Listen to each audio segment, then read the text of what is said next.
Nos hacemos mayores, episodio 40.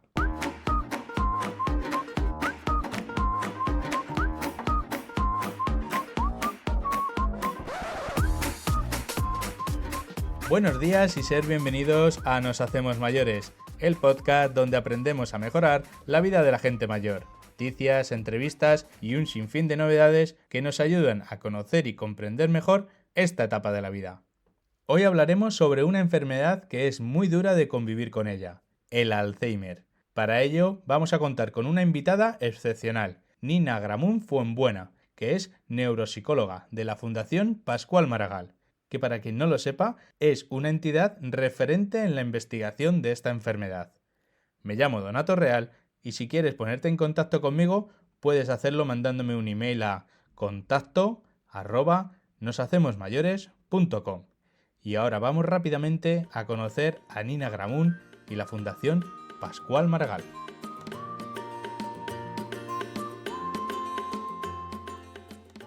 Hola Nina. Hola, buenas, ¿qué tal? Mira, antes he hecho una pequeña presentación tuya y de la Fundación Pascual Maragall, pero siempre que tenemos delante al invitado, pues nos gusta que se presenten ellos y en este caso, pues que nos digas quién es Nina Gramunt Fuenbuena y sobre todo que nos cuentes pues cómo ha sido tu camino hasta el día de hoy que llegas aquí a hablarnos sobre el Alzheimer. Ujú. Pues mira, Donato, yo soy neuropsicóloga, eso quiere decir que primero me licencié en psicología, luego me especialicé con un máster en neuropsicología y después me doctoré en psicología clínica, pero dentro de este ámbito. Ya atraída por el estudio del envejecimiento y de las demencias, marco en el que me llevo moviendo pues unos 25 años y que he podido abordar desde la práctica clínica asistencial. Trabajé muchos años en un hospital aquí en Barcelona y bueno, y luego también pues lo he abordado desde la investigación, desde la docencia y ahora pues hace ya nada, en unos días voy a cumplir 11 años, si no me equivoco, ya en la Fundación Pascual Maragall y de hecho 11 no, perdona, 12 ya como las campanadas, 12, Se 12 pasa el años. tiempo rápido. 12 años, 12 años. Y bueno, aquí también moviéndome mucho dentro del marco y el contexto de la investigación, pero particularmente a lo que me estoy dedicando recientemente y que es algo que me apasiona, es al aspecto más de divulgación y de formación, ¿no? Por la sensibilización de la sociedad, profesionales, etcétera. 11 años o casi 12, hemos 12, dicho. 12 ya, el 2 12 de ya. enero va a ser 12 ya. Se pasa muy rápido. En Fundación Pascual Maragall, que ya también empezó en el 2008, creo. Eh, Exactamente. Cuéntanos, ¿cuáles fueron sus inicios de esta fundación? Sí, mira, la Fundación Pascual Maragall efectivamente ahora estamos celebrando el 15 aniversario, o sea, es Ujú. adolescente si la comparáramos con una persona, pero realmente puedo decir que es una entidad que hoy en día, para tener 15 años, para ser relativamente joven, es muy madura y con una progresión meteórica en el contexto de la investigación y la sensibilización sobre la enfermedad de Alzheimer. Esta fundación nació a raíz, digamos, del deseo del propio Pascual Maragall, ¿no? que seguramente pues, los oyentes ya saben que fue o sea, fue alcalde de Barcelona, fue presidente de la Generalitat de Cataluña y que en otoño del 2007 tuvo la gallardía, ¿no? Porque yo creo que es un acto muy valiente, de hacer público que recientemente le habían diagnosticado la enfermedad de Alzheimer, en Mm. un momento en que su sintomatología era tan incipiente, tan sutil, que él sabía perfectamente lo que eso representaba, lo que eso significaba. O sea, sabía, digamos, dicho coloquialmente, lo que se le venía encima, Que ¿no? se ven encima. Entonces, en ese momento, pues con plenitud de sus facultades, él convocó esta rueda de prensa, lo hizo público. Creo que es un acto muy valiente que ayuda mucho a desestigmatizar sobre la enfermedad, a dar a entender que nadie está libre de poderla padecer, da igual quién Mm. seas en esta vida, que todos estamos en este desafortunado bombo de la lotería. Y en ese momento él expresó el deseo de que quería promover la investigación por la enfermedad. Y dijo una frase que para nosotros es lapidaria, la tenemos grabada a fuego y creemos mucho que en ella, que dijo: en ningún lugar está escrito que el Alzheimer sea invencible. Y de aquí nace la visión de la Fundación Pascual Maragall. O sea, nuestra visión es un futuro sin Alzheimer, y de hecho añadimos y sin otras enfermedades neurodegenerativas, ¿no? Pero nuestro eje pivotal es la enfermedad de Alzheimer. Entonces, persiguiendo esta visión, los objetivos de la Fundación es promover la investigación de calidad, porque no hay atajos posibles que podamos tomar si queremos realmente un día derrotar esta enfermedad y que esta visión sea posible. Pero eso también conlleva hacer mucha incidencia pública, en trabajar mucho en los aspectos de sensibilización a diferentes estamentos, organismos, para concienciar sobre la falta que hace que se dediquen recursos a la investigación, a la vez que, en otro lado, sensibilizar a toda la sociedad sobre la realidad de esta enfermedad. Y además tenemos una vertiente más social, en la que, entre otras cosas, pues uno de nuestros puntales fundamentales es dar apoyo y orientación a las personas cuidadoras del entorno familiar, ¿no? Aquellas grandes olvidadas que, aunque poco a poco cada vez se va hablando más de ellas, pero todavía no tienen ni de lejos la atención y recursos que necesitan. Tengo una pregunta luego para ti sobre los cuidadores. Uh-huh. Para empezar, quería preguntarte, eh, ¿el Alzheimer se lleva estudiando, se lleva investigando muchos años? ¿Es una enfermedad que ya conocemos bastante o todavía nos queda por conocer? Mira, te voy a decir sí a las dos cosas. Es decir, sí, porque se lleva años investigando, y de hecho es una trayectoria, pues bueno, con muchos intríngulis, ¿no? La de la Ujú. investigación de la enfermedad de Alzheimer. Sí que es verdad que sobre todo ha sido en las últimas décadas, yo creo que también en paralelo con el envejecimiento demográfico de la población, ¿no? Poco Ujú. a poco, a medida que la población va envejeciendo, las enfermedades que, aunque no sean causa directa del envejecimiento, porque el Alzheimer no lo es, pero sí que es verdad que envejecer es el principal factor de riesgo para desarrollar la enfermedad, ¿no? Entonces, las enfermedades del contexto del envejecimiento, pues cuando la gente después de jubilarse tenía una esperanza de vida, pues a lo mejor a lo sumo de 5 años de media, Sí, pues tampoco interesaba mucho, ¿no? Estudiar, porque ¿para qué? Si para lo sí, que, muy fea la expresión, pero para lo que me queda en el convento, ¿sabes? Dices, sí, sí. ¿para qué? Pero sí que es verdad que, claro, a medida que la pirámide demográfica, pues bueno, ya tiene más bien una forma de pera invertida, porque cada vez hay más gente, ¿no? En lo que es la Arriba. cúpula de esta Ujú. pirámide, pues evidentemente yo creo que sí, que poco a poco va habiendo más preocupación. Entonces, el problema es que la enfermedad de Alzheimer es una enfermedad cerebral muy compleja, de la cual se han descubierto muchísimas cosas, hemos avanzado mucho, pero siendo su reino el del cerebro, que es el órgano por excelencia más complejo que tenemos, Sí. es muy difícil, ¿no? La progresión. Pero bueno, iremos hablando, porque estamos en un momento bastante optimista dentro del contexto de investigación, porque es una historia de investigación que se ha ido llevando muchos palos por el camino. Y en España, por ejemplo, sois el referente de investigación sobre el Alzheimer.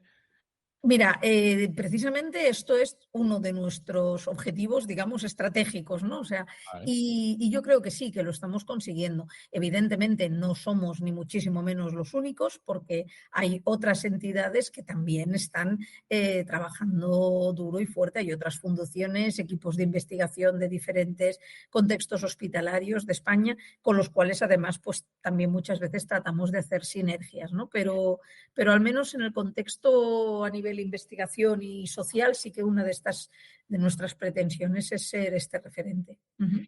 Y en la investigación se investiga, desde mi desconocimiento, se investiga solo una línea, hay varias líneas de investigación. Cuéntanos algún avance que habéis trabajado o alguna investigación que últimamente habéis estado trabajando. Sí, mira, la línea fundamental de investigación sobre lo que es la propia enfermedad en Ujú. la Fundación Pascual Maragall está centrada en lo que es la prevención y la detección precoz, que de hecho van bastante de la mano, van totalmente de la mano una cosa de la otra, ¿no? Fíjate, Donato, que hoy en día sabemos que el mismo Pascual Maragall, cuando hizo públicas el La enfermedad, diagnóstico diagnóstico. exacto que había recibido, él mismo dijo, me han diagnosticado un principio de Alzheimer, ¿no?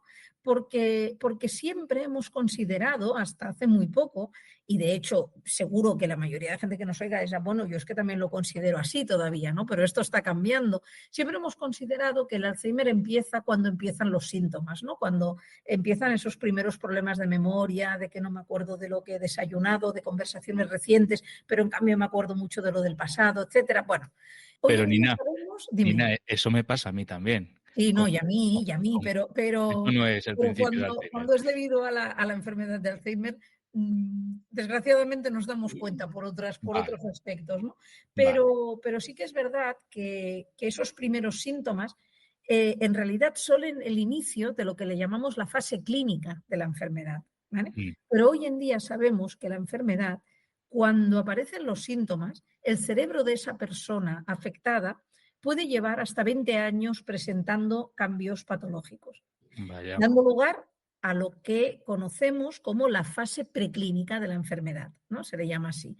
Ya. Esto no es exclusivo de la enfermedad de Alzheimer, ni es algo que digas, oh, qué cosa más novedosa. No, es novedoso en el Alzheimer, pero en otras enfermedades, como muchas del ámbito oncológico, muchos cánceres, Ujú. sabemos que esto es así. Por eso, gracias a que se han podido desarrollar estrategias de detección a partir de biomarcadores, de determinados datos en análisis de sangre, las mujeres pues en la mamografía, etcétera, ¿no? Las colonoscopias que se recomiendan a partir de cierta edad pues para detectar precozmente el cáncer de colon, porque sabemos que hay algunas enfermedades que antes de que den síntomas ya las podemos detectar, por tanto tienen una fase preclínica.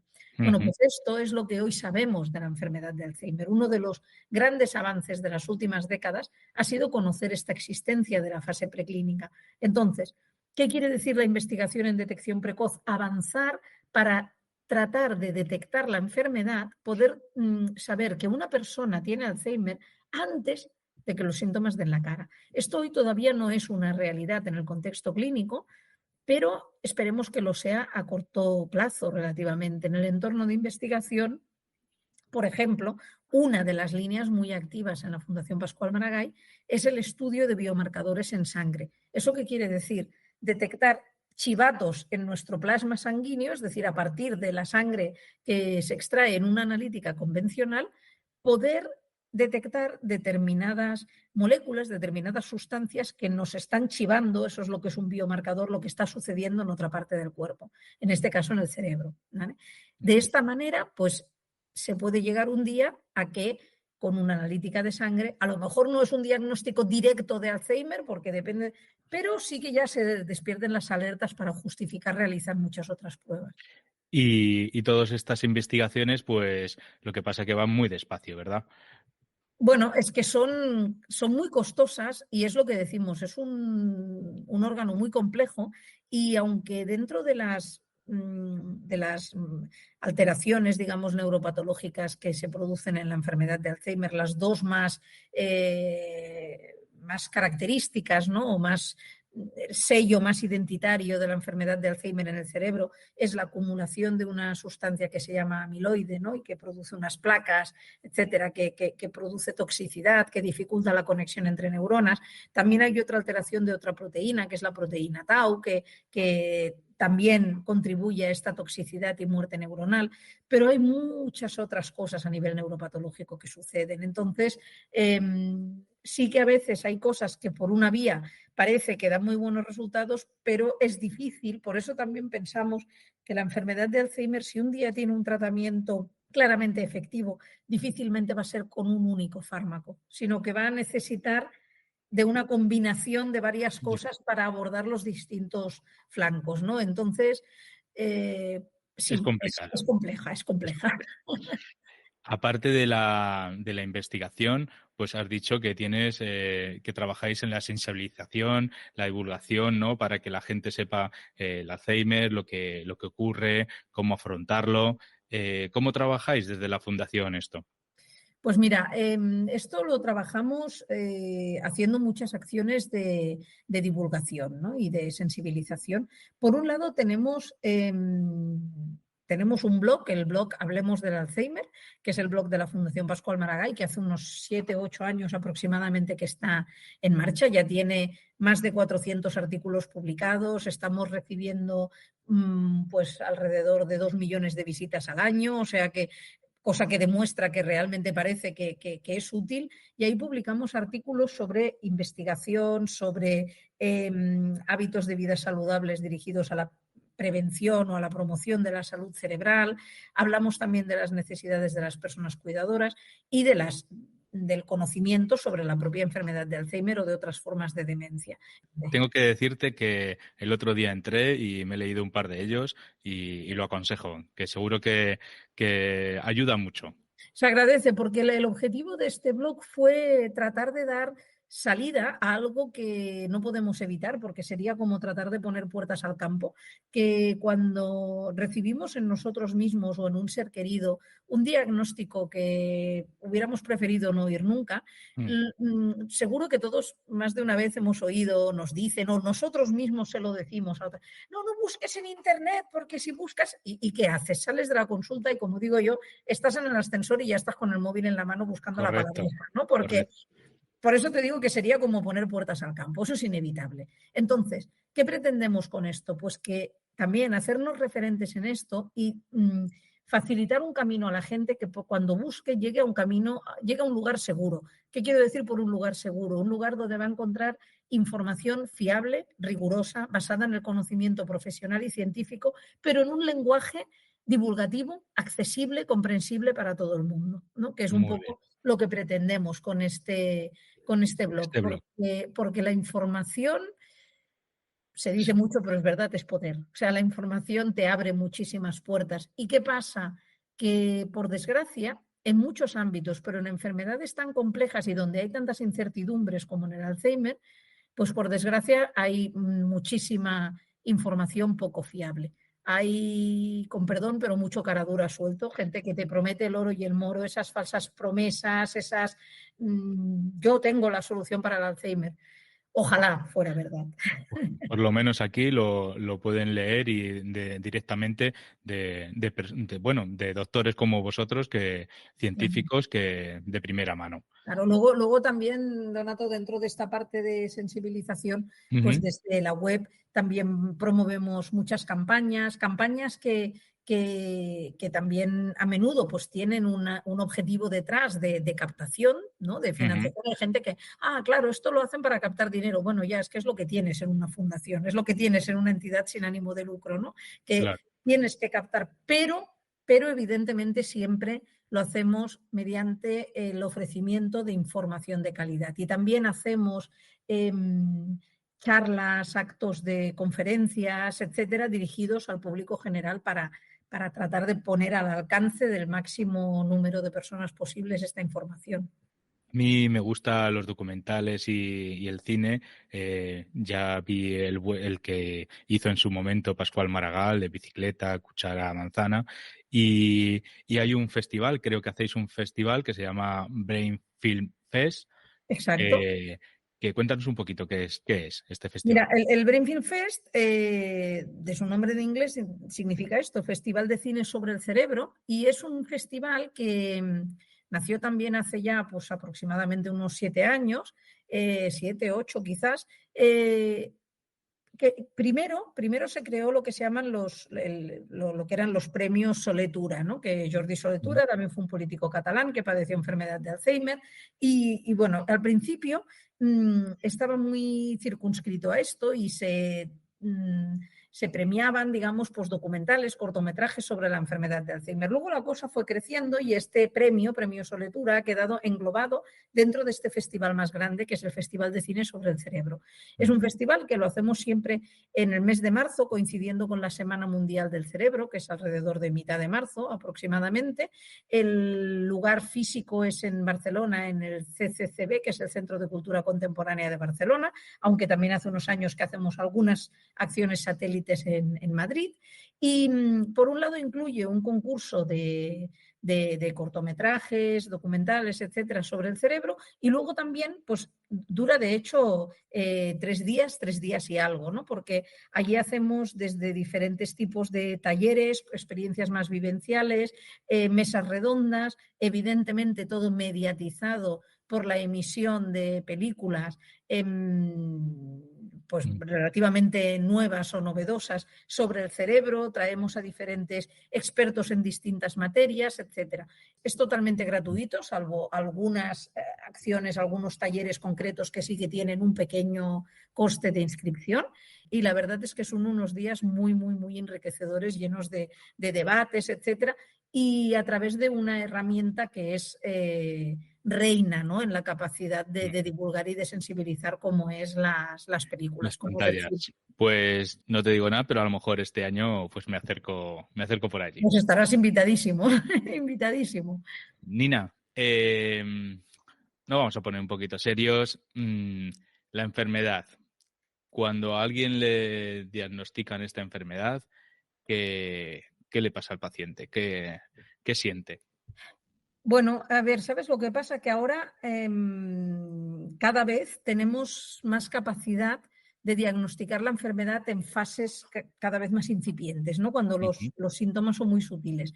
Con lo cual, aunque todavía hay gente que aún, porque de hecho globalmente todavía se está haciendo el diagnóstico demasiado tarde, pero es verdad que cada vez hay más personas que cuando reciben el diagnóstico, pues por ejemplo tenemos a la actriz Carme Elías, esta actriz catalana, que fue diagnosticada hace unos años y precisamente optó por hacerlo público en este festival de cine que estamos hablando, en el Brain Film Fest, ¿no? Ah, mira, pues... Y ella lo ha hecho público, y a partir de ahí, pues todavía ahora, de hecho, hace poco, esta misma semana, ha estado en un acto en el Hospital de Sant Pau con nuestra presidenta, con Cristina Maragall, y con el jefe de servicio de Sant Pau, con Albert Lleó, hablando de la enfermedad, etcétera, porque es eso, cada vez hay más personas que son diagnosticadas en fases en las que, pues como le pasó a Pascual Maragall, en las que son muy conscientes de lo que quiere decir, ¿no?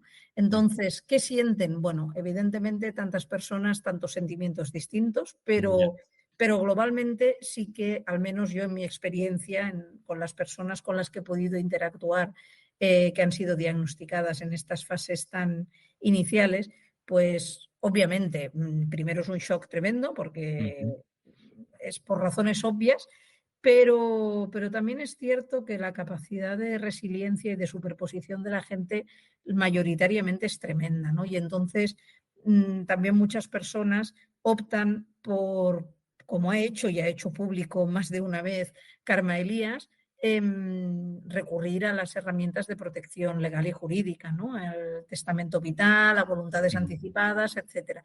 ¿Por qué? Porque desgraciadamente la enfermedad, aunque estamos en un momento terapéutico muy esperanzador, se están empezando a descubrir nuevos fármacos que por primera vez están demostrando producir un efecto en los cambios cerebrales y ralentizar los síntomas, aunque estamos en una fase aún un poco verde, pero muy esperanzadora. Pero por desgracia no tenemos nada todavía, ni que frene y muchísimo menos que retroceda la enfermedad, ¿no? Es una degeneración a fecha de hoy todavía imparable. Y bueno, pero si realmente conseguimos ralentizar este proceso, le estaremos ganando muchos años de vida, ¿no? Sí, o mucha vida a esos años que queden por delante, ¿no? Sobre todo mucha vida autónoma. Pero bueno, es complejo, es complejo. Porque es una enfermedad, desde mi desconocimiento, y no tengo a nadie a mi alrededor, es una enfermedad dura.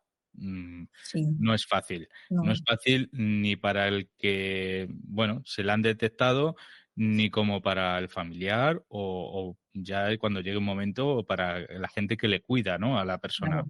Claro. ¿Que trabajáis también con la gente, con las familias que tienen esta enfermedad? Sí, claro, es una enfermedad que cae, como digo yo, como cuando tiras una piedra a un estanque, ¿no? Y que se forma esa onda expansiva. Porque sí, dices, claro, la persona enferma evidentemente es la primera impactada y sobre todo si es diagnosticada en una fase muy incipiente y en la que es consciente, pero es que inevitablemente a medida que esta persona vaya declinando en sus capacidades y en la capacidad de autorregirse, pues de manera directamente proporcional va a ir subiendo, ¿no? Pues como una balanza. Mientras la persona pierde, lo que va subiendo es la dependencia de terceras personas. Sí. Eso es un impacto en la línea de flotación de las familias.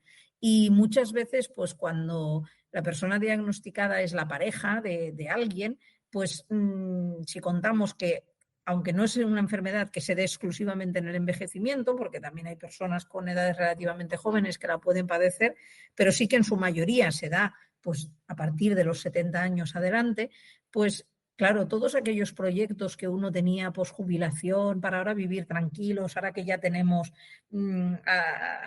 por supuesto, a los hijos mayores, pero incluso a veces hasta los nietos, o podemos disfrutar de ellos, etcétera. Pues claro, esto es un impacto tremendo. Y entonces, ¿qué pasa? Que esta pérdida de autonomía, esta capacidad de pérdida, claro, no es solo una pérdida de autonomía funcional, no es solo no puedo caminar, ¿no? Que en el Alzheimer esto serían fases muy avanzadas, es no puedo regir mis propias voluntades, ¿no? Yeah. Entonces, esto hace que haya otra persona que tenga que hacerlo por ti y que pase a vivir su vida mediatizada por las cosas que ya no puede hacer esta otra, ¿no? Y entonces, ¿qué pasa? Que muchas veces casi siempre hay una persona que se convierte en eje pivotal en esa familia, que es la que le llamamos la persona cuidadora principal. Y esta persona cuidadora principal también, fíjate que acaban dedicando de media unas 70 horas semanales al cuidado de la persona enferma. 70 horas. 70 horas. O sea, esto hay estudios que son datos constatados. Estamos hablando casi de 2 jornadas laborales completas a la semana dedicadas a la atención de esa persona, descuidándose ellos mismos, sus relaciones sociales, sus necesidades, etcétera. Entonces, en la Fundación tenemos un programa de atención a las personas cuidadoras en las que básicamente tenemos como 2 tipos de servicios o productos, ¿no?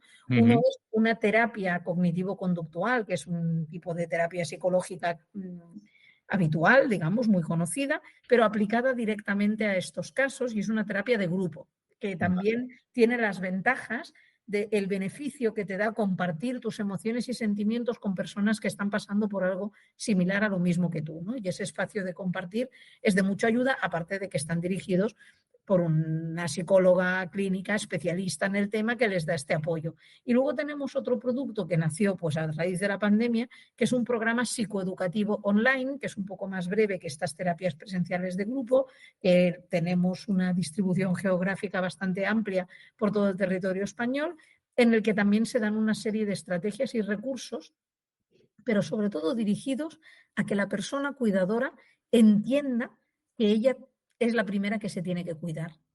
Porque si no puede caer en otra evidentemente, es enfermedad. que si no en vez de un paciente vamos a tener 2. Y Sí. aparte que precisamente la mayoría de personas cuidadoras, su principal objetivo es cuidar bien a la otra persona. Dices, ya, pero es que si no te cuidas tú, difícilmente la vas a poder cuidar bien.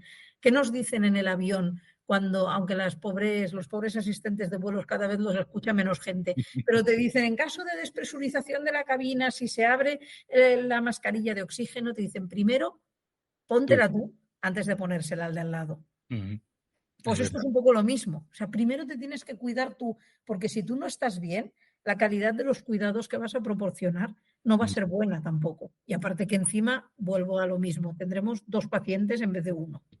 ¿Y cada vez tenemos más enfermos de Alzheimer en España? Sí, porque... Por el volumen de población Sobre mayor. todo por el envejecimiento demográfico. También es cierto que en los países desarrollados estamos viendo que en datos proporcionales, digamos, el número de casos de Alzheimer y en general de demencias tienden a una cierta disminución porque mejoramos los hábitos de vida o el control de los factores de riesgo cardiovascular que tienen mucho que ver con la salud cerebral, ¿no?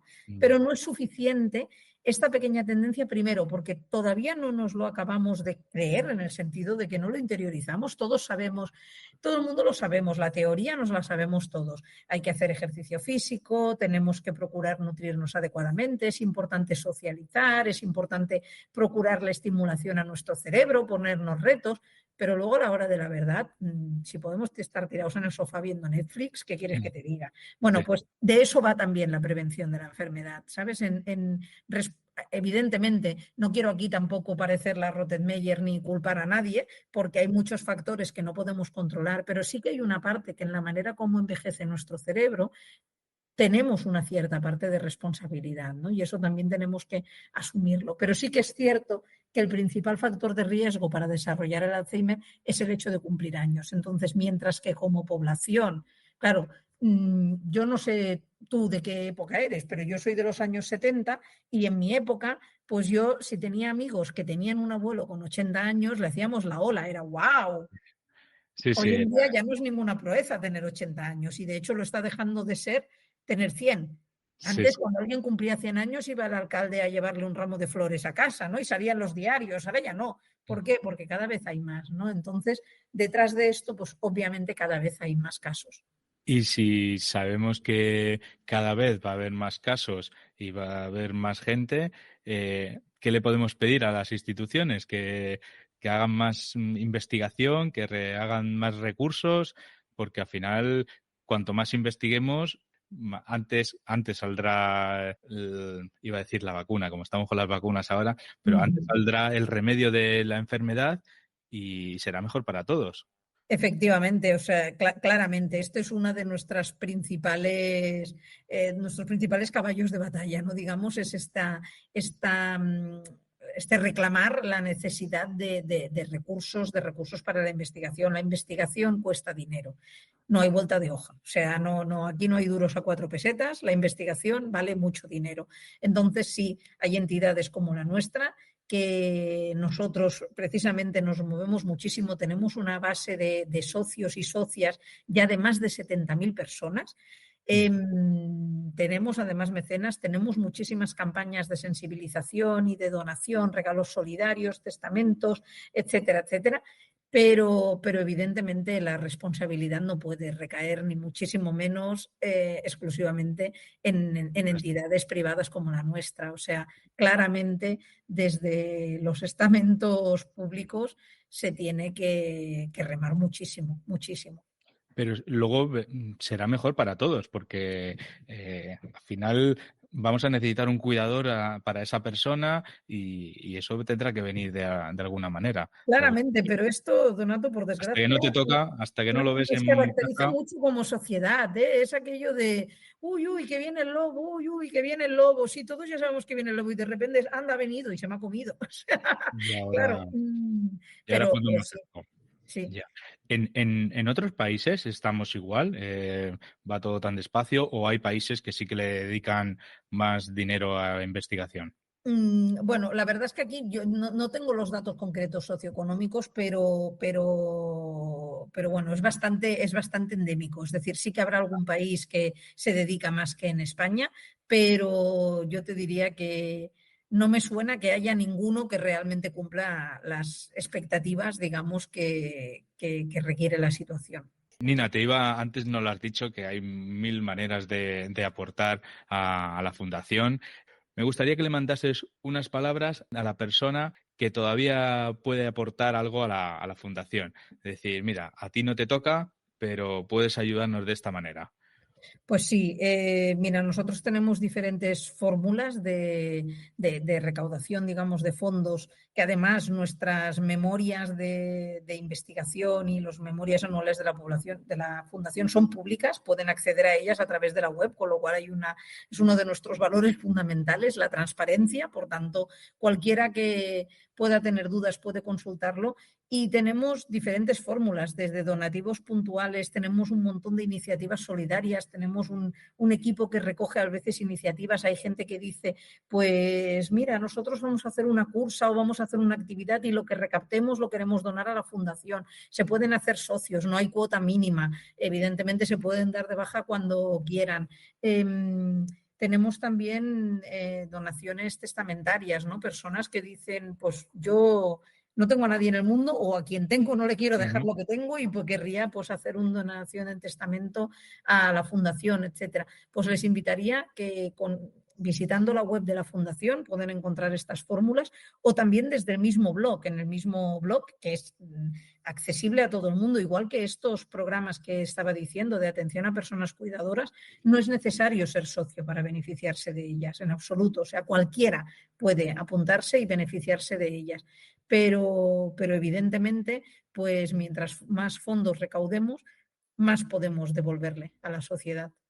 Vamos a recordar el nombre del blog, Hablemos del Alzheimer, es el nombre del blog, Fundación Pascual Maragall. Ahí seguro que encontráis toda la información que Nina nos ha dado. Seguro, sí. Nina, antes de terminar, siempre hacemos una ronda de preguntas personales para ver que somos personas, aunque estemos en una entidad, una empresa, así que vamos a empezar con ellas. Dinos una afición tuya. Uy, una afición mía. La verdad es que no te creas que no tengo ninguna así en concreto y soy bastante clásica, pero me gusta mucho leer y leer de lo más variopinto, ¿eh? O sea, te puedo leer desde novelas de base cómica a luego mucha lectura relacionada con mi tema, con el Alzheimer, el envejecimiento, etcétera. Y bueno, últimamente nunca he sido una gran deportista, pero sí que me ha gustado siempre estar activa. Y bueno, últimamente pues una de mis aficiones es procurarme, digamos, nuevas formas, ¿no? de estar activa y aprender nuevas técnicas, etcétera.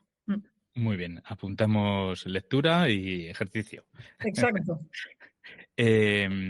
Dinos una persona referente en tu vida. Pues mira, una persona para mí referente que además tengo la suerte de conocer personalmente y a quien quiero mucho es al doctor Luis Rojas Marcos, psiquiatra de origen sevillano, pero que hace muchos años que vive en Nueva York. Y bueno, para mí es una persona que además es también grandísima divulgadora y es para mí un norte en mi brújula. Lo buscaré porque desde mi desconocimiento no sé quién es ahora mismo, así Pues que busca voy al a... doctor Luis Rojas Marcos, búscalo. Vale. Estamos siempre aprendiendo. Dinos qué es lo último que has aprendido o que estás aprendiendo en este momento. Pues mira, quizá no es lo último, pero es una de las cosas de las que yo me enorgullezco mucho, porque de hecho aprendí hace 10 años. Yo nunca había aprendido, yo de pequeña no hice nunca natación. Y a Mira, los 40 años, después de acarrear muchos problemas de espalda, contracturas, etcétera, por recomendación de un médico rehabilitador, tomé la decisión de coger una entrenadora personal y aprender a nadar. Y hoy en día, pues nado 2 veces a la semana y me ha mejorado, pero vamos, exponencialmente mi calidad de vida. muy bien. Algo de cultura, ya sea pues, un libro, un documental, teatro, música, lo que quieras de cultura. Pues a mí en general viajar, conocer otras culturas, conocer diferentes modus vivendi, formas de vivir, viajar en general. Muy bien. Pues la última pregunta, pues que nos recomendases a alguien que pueda venir a este podcast y que podamos aprender de su trabajo. Pues mira, yo te recomendaría que contactaras con Javier Yanguas, con el doctor Javier Yanguas, que es el director científico del programa de personas mayores de la Fundación La Caixa. Y le puedes decir que te mando yo, sin ningún problema. Que estoy segura que estará encantado. Javier Yanguas hace un par de años, creo ya, publicó un libro que se llama Las etapas de la vejez. Ajá. Y también te recomiendo que lo busques porque es muy interesante y verás que también te puede dar tema para hablar. Muy bien, pues nos pondremos en contacto con él y seguro que le apetece venir a este podcast. Seguro, segurísimo. Nina, ha sido un placer, seguro que nos vemos en algún sitio y muchas gracias por estar con nosotros y ayudarnos a entender esta enfermedad del Alzheimer. Muchísimas gracias, Donato. Ha sido un placer y enhorabuena también por tu labor, porque es importantísimo todo lo que podamos hacer para divulgar, sensibilizar y acercar esta realidad a la gente. Gracias.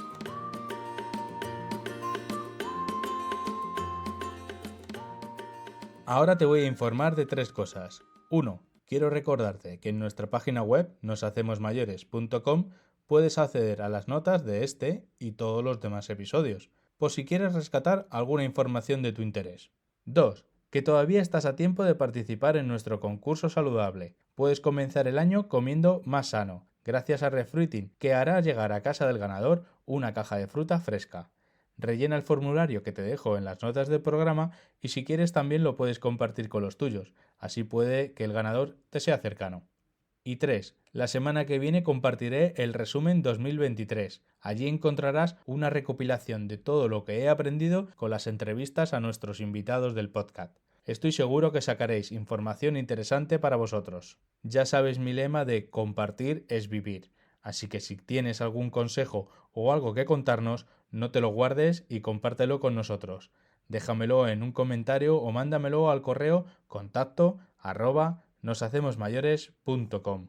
Se está acabando el episodio de hoy y espero que te sean de interés todos estos capítulos de podcast que hacemos. Que los compartas con tus amigos, padres o personas que les pueda interesar. Recuerda que desde YouTube puedes escuchar de una forma muy fácil nuestro podcast y es importante que te suscribas para que te avisen de cuando salga el próximo episodio, que le des a un like o un me gusta, depende desde donde nos escuches y haremos más visible este programa.